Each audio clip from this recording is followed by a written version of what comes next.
આપણું ગુજરાતમાં આપનું સ્વાગત છે।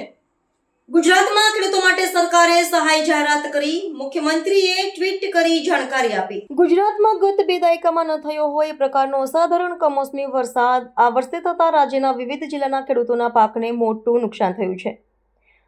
આ સંદર્ભે મુખ્યમંત્રી તથા મુખ્યમંત્રીના સાથી મંત્રીશ્રીઓએ જુદા જુદા જિલ્લાઓમાં જઈને અસરગ્રસ્ત ખેડૂતોની સાથે પ્રત્યક્ષ વાતચીત કરીને તેમની સ્થિતિ જાણી હતી।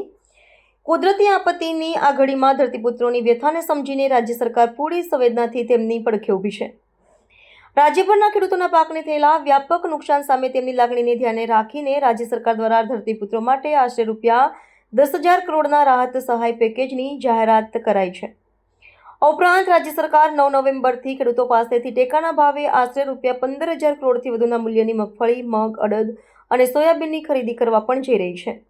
અન્નદાતાઓની આર્થિક સુખાકારીની ચિંતા પોતાના માથે લઈને રાજ્ય સરકાર તેમની સહાયતા માટે હંમેશા પ્રતિબદ્ધ છે અને રહેશે તેવો વિશ્વાસ મુખ્યમંત્રીએ આપ્યો હતો। વરસાદ આ વર્ષે થતા રાજ્યના વિવિધ જિલ્લાના ખેડૂતોના પાકોને મોટું નુકસાન થયું છે। કુદરતી આપત્તિની આ ઘડીમાં ધરતીપુત્રોની વ્યથાને સમજીને રાજ્ય સરકાર પૂરી સંવેદનાથી તેમની પડખે ઊભી છે।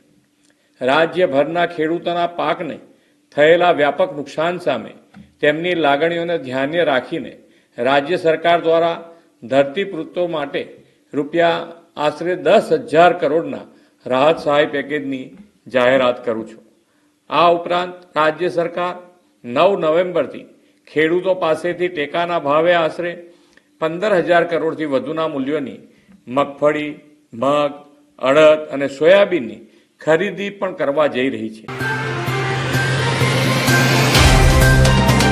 तो व्हाट्सएप, ट्विटर, फेसबुक, इंस्टा जहाँ भी आपका अकाउंट है, इसे शेयर बटन के द्वारा वहाँ पर शेयर करें।